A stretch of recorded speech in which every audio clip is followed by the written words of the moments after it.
Morning, how are you? How are you today? I'm doing very well, thank you. And you? I'm fine. I'm fine.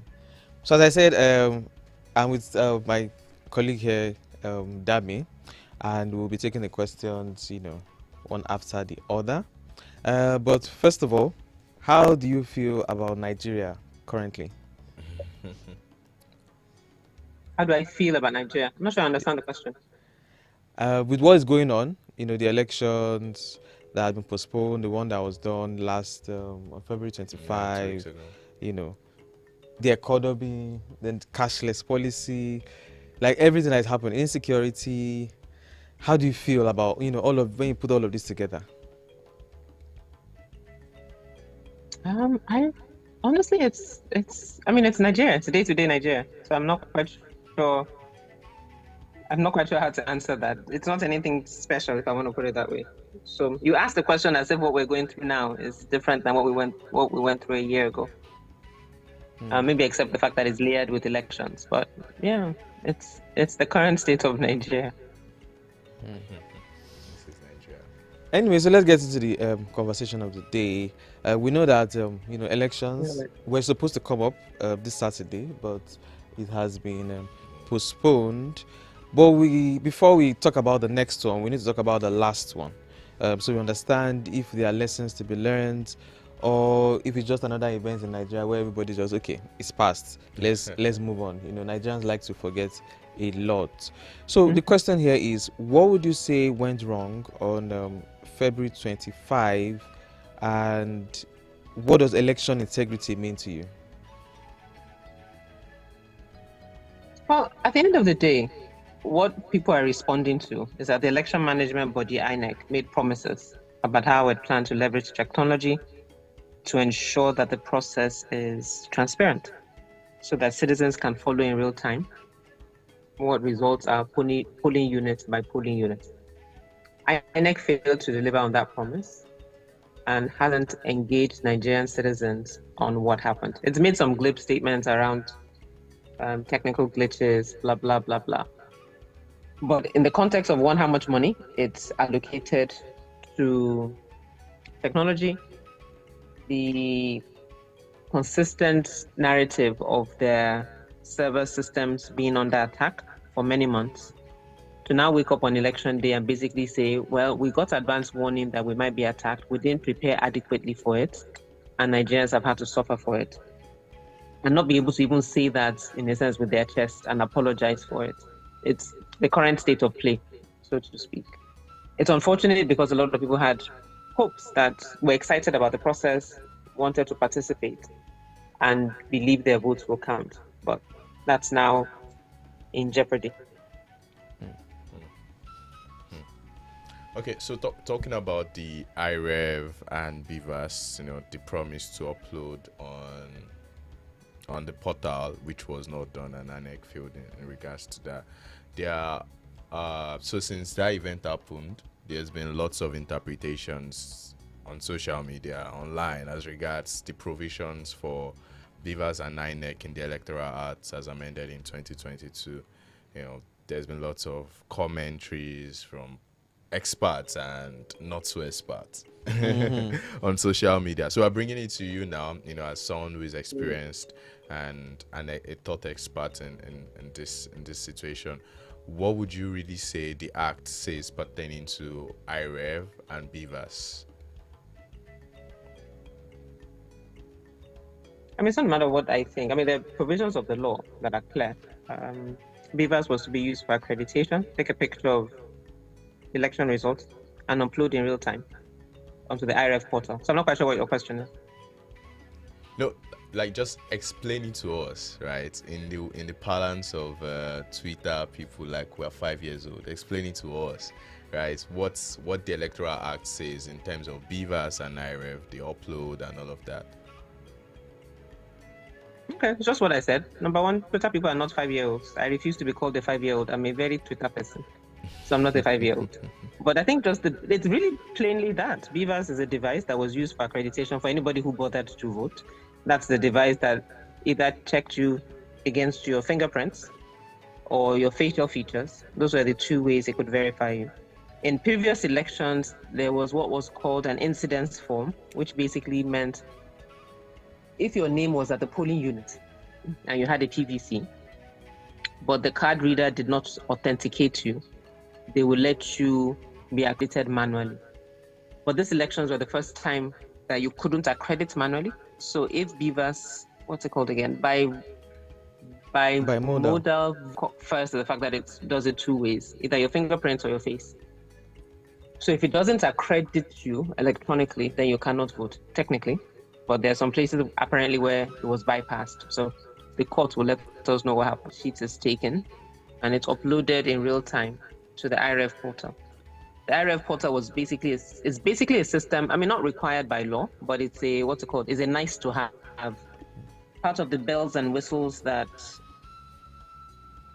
INEC wanted to, what's it called? To add to the process to ensure transparency and accountability. So when I say it's not required by law, it's not in the Electoral Act, but it's in the regulations and guidelines. I don't confuse. But anyway, so we're supposed to take a picture of your polling unit results and then upload it onto the IRev portal in real time so everybody could see and follow what was going on with the elections. And in certain cases, it was done. In a lot more cases, it was not done. And more interestingly, I mean, the device uses, every BVAS has a SIM card, so you're using network. And so one of the things that were funny about it is it said people were tweeting offline mode, and then when you get connected, it gets uploaded to the server. So this goes back to my point about very many stories of which INEC has not owned or explained any of them. As far as I know, I could be wrong. Let's pick it up from there. So there's another election. It was supposed to come up this Saturday, but it has been postponed. So there are a lot of questions now. So do you think this election, March 18, will be like an avenue for INEC to, clear, should we use the language, clear its name, and reignite public trust in the whole electoral process, now that there are perceptions of electoral malpractices? To be honest, I'm not sure, because INEC hasn't shown that it cares really what we think and what our perception is. So it hasn't made, what's the word I'm looking for? It hasn't, in my opinion, hasn't made the effort to make us feel better. Let me put it that way. So INEC has created a very low trust environment, and I don't see that it's making the effort to redeem that. So yeah, that'll be my summary. Okay, so let's go back to social media. All right, so there's been a growing number of communication, even on political matters. All right, in recent times, especially for this election, over the last several months, there's been increase in talks about politics and all of that. Like, we're talking during the 10 minutes of the World Around Tech, nothing is happening except elections these days on social media. So putting it to you now, how has social media and online platforms be used to promote transparency and to combat disinformation during electoral circles? Because while you have lots of information shared on social media, the same vein you have lots of disinformation shared and being propagated, and you find out that these are even the ones that get more views and more engagement. Yeah, so how are social media and online platforms being used to promote transparency?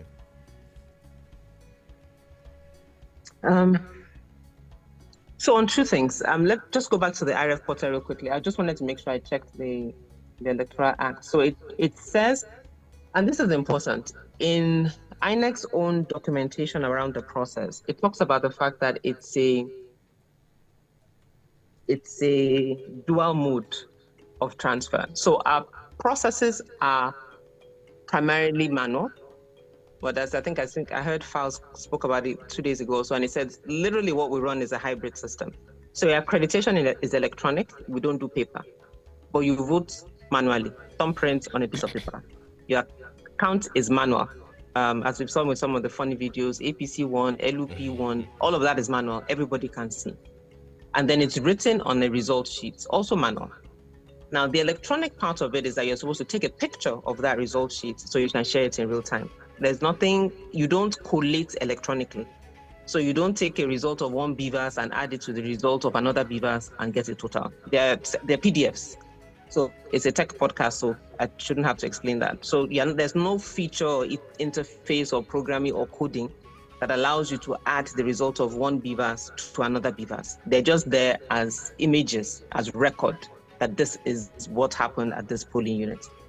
So let's take presidential, for example. You vote at the polling unit, it's collated and goes to the ward. The ward then takes all the different polling units in that ward and adds it together, and that process is manual. 2 plus 2 is supposed to equal 4, not 22. So after that process at the ward level, then all the wards in a local government, that's added together again to get the local government result. Again, 4 plus 4 should be 8, not 88. And then after the local government, you now take all the local governments in Lagos. If we're using Lagos, for example, the 20 local governments in Lagos, add all of that together to now get your state level results. And then states are all added together to get national results. So all of that processes are manual, i.e. Excel sheets, people using calculators or phones. That's how the numbers get added up. There's nothing in the machine that adds those up automatically.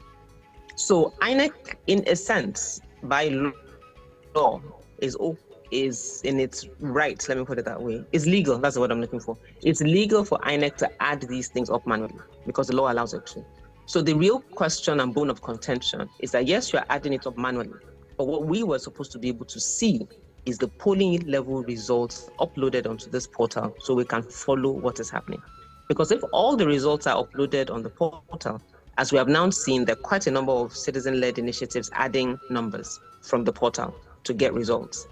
So as we can now see, as citizens are adding these things, that's what would have happened. So people would have been able to say, no. What is uploaded onto IRev does not match what you are announcing as a result, because all of us are looking at it and we can all add 2 plus 2 is equal to 4. And therein lies the main challenge.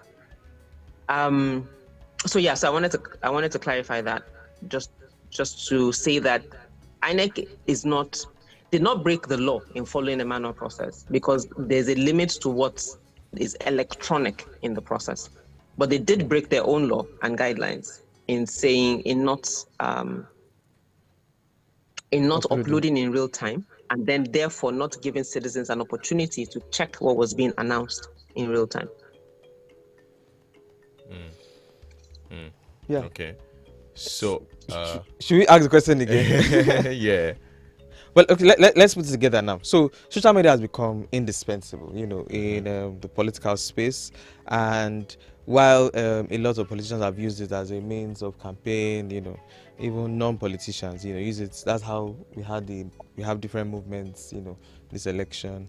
But midway that, we also have disinformation, that has become quite bold now. Let me use the word, very bold. So because social media has become a part of the electoral process, do you think it also hinders, in a way, election integrity? I'm not sure, to be honest. I mean, what do you mean by how do you, let me ask you the question. What do you have in mind as social media hindering election integrity? What does that look like? So because of this information, people don't really see what is the real thing, because their eyes, there's a lot of cloud about what is. I mean, when LP and PDP when they walked out of the National Collation Center and they did like a press conference, the national chairman of the PDP was calling results that he saw on social media, and that was actually wrong, because the real results were actually out there. So he picked some numbers on social media and used it. I've seen a lot of people with numbers, up to 100,000, as much as 500,000, posting wrong results, as the collation was going on. And I think I posted one too, and I'm like, okay. I found out some minutes after that it was actually wrong. So that thing actually reinforces. Yes, so it reinforces a lot of malpractices. So the question is, do you think, considering this and some other activities that go on social media, do you think election integrity is at stake? Election integrity is this. I mean, I think my response to that is always that people who are looking for truth will find it, and people who want to amplify news that suits their agenda will find it on social media, as with anywhere. I mean, social media is just faster, but it's not today that people have been sharing fake news and sharing lies. So if a political party member decides he wants to take news off social media without verifying it from a handle that probably is not verified, then it's on that person, and people should be prosecuted for that. There are laws. There are laws for defamation, there are laws for libel, and we should use them so people understand that it's not because it's social media I'm allowed to get away with that. I mean, a good friend of mine took someone to court. I think he didn't even have to take him to court. He just wrote a nice letter from his lawyer to him. And the person apologized in 2 newspapers, half page, that he had to pay for libel on social media. So if we see more of that and people have to pay in those real terms, we would self-correct, so to speak. But we're quick to jump on things, yes, because we want to. Not because if you're really looking for truth and you're mindful that there are consequences for bad behavior, you will take the time to verify what it is you're sharing or posting. But if you can create a handle that's 1xxx, 2xx, and post whatever you want, and the person that's copying you sees that you have 10 followers. I mean, Twitter is Twitter provides one of the easiest ways to just verify useless accounts. So someone would say something, and you go and look at the account, joined February 2023, followers 3, and you now carry the person's news as gold. I mean, you yourself need to be checked. Are you okay? Is everything all right? So yeah. Okay. So these elections that happen in the presidential elections and National Assembly 25th, post-elections, there's been lots of commentaries from experts and not so experts, let me use that again, on social media, domestically, right? There's been lots of Nigerians who have come out to give their thoughts and ideas about the elections. We've also had international observers also make comments on the elections, right? Mostly pointing out the fact that INEC failed Nigerians. Maybe talking about the IRev and all the rest now. All right, so moving from this, what are some of the potential consequences of the elections, of the, in quotes now, potential compromise of the elections, right? Domestically and internationally? The consequences. Consequences to who? To the country. I mean, in as much as observers say it's failed, INEC failed Nigerians, the US government, the UK government, I think pretty much every world leader has congratulated the president-elect. So what does that say? That says there are no consequences in that regard. To Nigerians, I think for a lot of Nigerians, it's not over. It's, yes, we have a president-elect, but it's not over because the challengers are in court. So the consequence is that we have a hanging election because it's not finished. We don't have it's not concluded. We have way more disenfranchised in terms of their belief in the system. So we'll probably see a low voter turnout. I mean, political parties really need to work very hard leading up to next weekend to get citizens to come out, because we likely will see low voter turnout. Because generally, people are less interested in governorship and state house of assembly already. You now add a layer where there's a belief or a sense that my votes don't count. So people have organized travel and work plans around being able to vote this weekend that they will not be able to shift to next weekend. In places like Lagos and Kano, where you've had flashes of violence, depending on what happens over the next week, that might keep people at home. So the consequences of an election where people feel that it's not free, fair, not credible, is that you increase, INEC already has a trust deficit. And what they've done with this process is they've increased that trust deficit. And even more disappointing is the fact that they're not even trying to bridge that gap. So you already at 2, and you're working hard to go to -20, is seemingly what INEC is doing. So yeah, less faith in the system, fewer people coming out to vote. At a dent on democracy, I think, in just people believing in it as a system of government, that speaks to them, that's about the people. I mean, there's a common definition of democracy: government for the people, of the people, by the people. I think this reduces that sense or that feeling, I'd say. So yeah, this would be my initial thoughts. So drawing on that, the people, we have another election, and you mentioned low voter turnout, but people want to, is it remove the establishment? Yeah, break the structures. Yes. So what do you think, to ensure election integrity, what will you say to people, as they come out next weekend, for the election? What should they do to ensure that there's transparency and there's free and fair election? Or generally, what should they do to ensure election integrity? What should who do? The people, voters. Right. Number one, to be fair, not the easiest. I mean, one of the key ways to ensure voter integrity is to come out to vote. I mean, you can't comment on a process that you're not a part of. So you don't know what's happening in your polling booth if you're at home. So if you want your votes to count and the person you're rooting for, excuse me, and you're right. I mean, especially for those who want to break tables, scatter the structure, whatever word we're using, you can't do that in your house. So as an individual who's vested in that, you must take it upon yourself to mobilize fellow thinkers that you must make this election count. Because in a democracy, that's the only way to kick out an incumbent, is to come out to vote and have more votes than the incumbent. It's that simple. And then in that process as well, in coming out in numbers, it enables you to be able to record and be eyewitness. I mean, I saw a video, I think, from a voter that was talking about that he's mobilizing people in his area. Everybody's going to have a phone.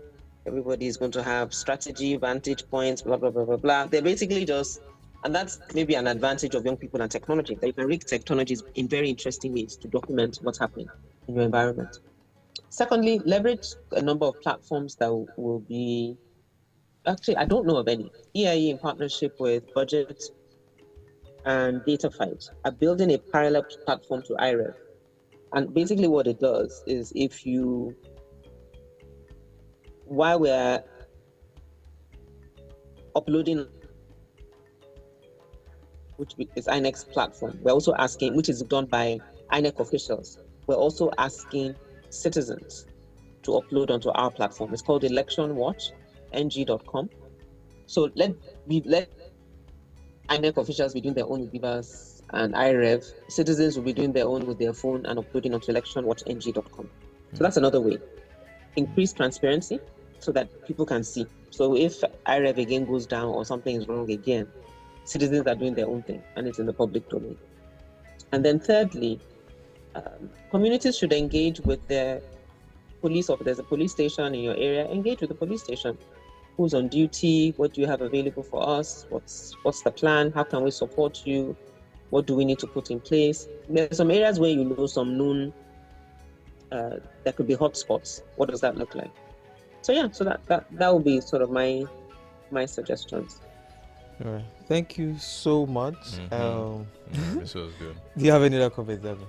No, I'm fine. I just want to say, do you want to share with us maybe your social media handle so that people can continue this conversation and get updates from EIE and yourself as the elections draw nigh?